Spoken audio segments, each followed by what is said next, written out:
Good morning, Trump's family. Welcome back to my channel. Have a good day, everyone, and God bless you. Alright, without further ado, let's get into the news. The Washington Post reporters were having a meltdown today when they learned that they were going to be massively off after paper. That's right. The Washington Post is firing lots of individuals. This is after, of course, the Washington Post reporters like Taylor Lorenz wrote about Elon Musk firing all of his employees and how wrong that is. As she says, people that are cheering for this billionaire is wrong, and then their billionaire is laying off all of their staff as well. Because why? Because they're not profitable. That's why they've had over 500,000 subscribers leave their paper. 500,000 people said we're not reading this garbage anymore. For the Washington Post, we're throwing in the garbage, we're not paying for it anymore. And so in order to stay competitive within the market, they're going to have to trim, and they're gonna have to start laying off. I'm sure the woke staff is going to probably be the first to go there. Screeching in this video is absolutely music to my ears as I have a complete meltdown when they're told they're going to be fired, when they're told they're going to be downsizing layoffs, and they don't like it. These people have never been said no to in their lives, and they don't know how to react when they're actually being let go because they're unproductive and nobody wants to read the garbage. And so they have a complete meltdown and they embarrass themselves in this meeting. So let's go and take a look at what we have here. Coming to us from Charlie Kirk. Over here on Twitter says Washington Post CEO Frederick Ryan announces massive layoffs after the paper loses 500,000 subscribers this year. Wants to reaction when the Washington Post reporters received our news, and let me warn you, you're not going to be able to understand even because they all have masks. They sound like vain. Anyway, let's take a listen. Conditions getting eliminated. What are you going to do to protect people's jobs? I think we've seen the magazine. Stalker's World. We'll have more information as we move forward. Thank you very much. Did check right here with a huge basket. Look, she looks like a dog. Oh, go whoa, go broke. That is the message I hear that you should probably take away, that these papers are failing because they've decided to embrace wokeism, and has decided to go ahead and now when they realize it's not turning profit, even their lefty readers aren't reading it anymore. They're throwing it away, saying we're not wanting to support this paper any longer. Now they have to make that decision and letting them go. I'm sure it's some type of trans violence that's going to be screeched about in other papers like the New York Times and in other papers out there. Of course, let them eat their own. I don't care. I absolutely want the Washington Post to fail. I want the New York Times to fail. I want CNN fail. I want these propaganda arms of the Democrat Party and globalists to absolutely fail. They need to fail. And then this is some big news. You know, some people are just the worst, some politicians are just the worst, but all of those people have one thing going for them, one positive note: at least they're not Mitt Romney. There's the worst. And then there's this guy. I mean, I think I'd rather see a Senate full of Mitch McConnells than one Mitt Romney. But what I keep questioning about Mitt Romney, is he genuine? Is he just like this? Or is he playing some sort of game? Is there an ulterior motive, some corrupt connection that makes him act this way? Or is he being genuine and this is just how he is? It's a damn cringe, his moral superiority complex where he just thinks that he's so above it all that he's sticking to his ethics, but really, he's being played and he's playing right into the Democrat hand over and over again. Who does this guy work for? The Bidens, Nancy Pelosi, or the American people, and especially the Republicans, the Republican voters who voted for him and put them in the position that he's in? Well, coward, Rhino Mitt Romney strikes again, proving to the world, showing us why he is the worst of the worst. Alright folks. Take a look at this headline. Right now Mitt Romney calls for investigations into Hunter Biden to end, but there's much more to the story. Senator Mitt Romney has once again cozied up to Democrats by recently condemning his Republican colleagues who are launching investigations into Hunter Biden. Romney told The Bulwark that he believes investigations by the now Republican-controlled House are a waste of time and resources. Romney would go on to say, I think the American people want us to tackle some of the big challenges. We have immigration, inflation and so forth. And the other things that divert from those priorities, I think, are a waste of time. The Gateway pundit previously revealed Romney's top advisor Joseph Cofer Black was on the board of Burisma Holdings while Hunter Biden was also sitting on the board. And now I don't know about you guys, but immediately upon reading that headline, Just the headline itself that Mitt Romney wants investigations into Hunter Biden to end, my immediate response in my mind was, what the F this guy? Now. I don't know if it's corruption or naivete, the sort of grade school idealism that Mitt Romney seems to operate with. We shouldn't be doing this, and we shouldn't be doing that, and coming together and passing legislation. Yeah. You know, in theory, that sounds real nice and dandy, Mr. Dad Jeans, Romney, but in the real world, it doesn't exactly work that way. Republicans have a slim majority in the House, Democrats control the Senate, Democrats control the White House.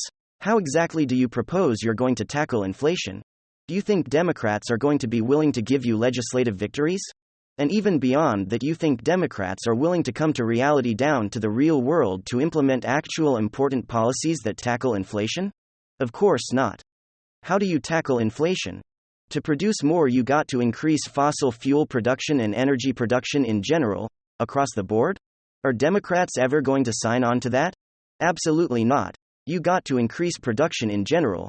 America shouldn't just be producing more oil and fossil fuels and energy from various different sources, even sustainable ones. America needs to start making again, needs to start producing. The production and supply side of the economy needs to start roaring. Democrats don't want to do that. Democrats don't want to unleash American production. They want to increase taxes and tax major corporations and major manufacturers and producers into the ground. So how exactly are you going to tackle inflation and other pressing matters with Democrats who don't want to give Republicans legislative victories and who don't want to pass good policy? It's a level of idealism that just isn't realistic. The absolute best case scenario right now is just stopping Joe Biden's legislative agenda, nothing else. The best thing that you can do, the only good that you can do, is to stop all of the bad that Democrats plan on implementing, but now even beyond Mitt Romney's grade school naivete. What in the heck is this guy even thinking? Calling for investigations into Hunter Biden to end there's more pressing matters. Mitt Romney says, you know, you could pass good strong legislation and also hold people accountable and start attacking Washington corruption like white blood cells. Those two things aren't necessarily mutually exclusive. It's not like you can only do one thing. I mean, for Pete's sakes, you people in Congress and in the Senate barely work. Have you seen some of these people's schedules, especially in the House of Representatives? Some of these Congress men and women don't even show up to vote 40% of the time, but essentially, what Mitt Romney is going to tell you is that holding corrupt officials accountable, well, that's just not a priority. This is the exact opposite of what is needed right now. Probably the number one priority is tackling this corruption, especially considering the timing after the Twitter files dropped. Republican voters are craving some basic accountability, yet Mitt Romney once again sides with the Democrat distraction narrative, the idea that Hunter Biden is just a distraction, and we have more important things to focus on. But it's not just Hunter Biden. In fact, Hunter Biden is the least important factor. I could not care less about crack at Hunter Biden. People want an investigation into the big guy. Whether Joe Biden at the time was using his son as a proxy, as a vessel in Ukraine, selling his influence to the highest bidder across the globe. Mitt Romney is essentially telling you that that doesn't matter. It's not really a big deal.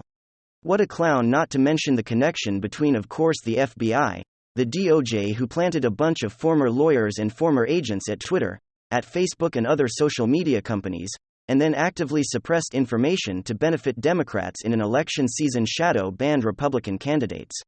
Let's not forget that Google is facing what I think is a class action lawsuit pretending Republican fundraising request emails into people's spam folders while delivering Democrat ones no problem. We're just going to pretend like none of this is a big deal. What Mitt Romney doesn't seem to understand is that if this continues, the Republican Party will cease to exist. It's time for these people to go. Mitt Romney, Kevin McCarthy, Mitch McConnell, the whole lot of them, even Mitt Romney's niece, GOP chairwoman Ronna McDaniel, who, by the way, Texas and Arizona GOP are now expressing no confidence in Ronna McDaniel actually building on this story. We have this Many Johnson breaking inside source at the RNC is telling me that Ronna McDaniel's campaign is in a freefall. Quote, this is an implosion. High-ranking RNC official tells me dozens of state officials are walking back their endorsements. She is toxic, I am told by one voting RNC member, so it's looking like it's possible that Ronna McDaniel is about to get the boot, and good riddance. You shouldn't get to keep your job. If you're currently leading a GOP that's in total freefall. It's time to clean house if these people are unwilling to stand up to the corruption. It's either you're with the American people or you're with the corrupt Washington Unit Party, and these Republicans are making their decisions. They're telling you that they are siding with Nancy Pelosi, the Bidens, the Clintons, the Obamas, the mainstream media, the FBI, social media companies. They are siding with the Unit Party establishment that seeks to destroy you. And that's a pretty damn big deal.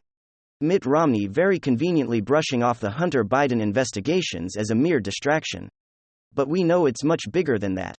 I mean, is he not curious at all, or is he corrupt? Is Mitt Romney compromised?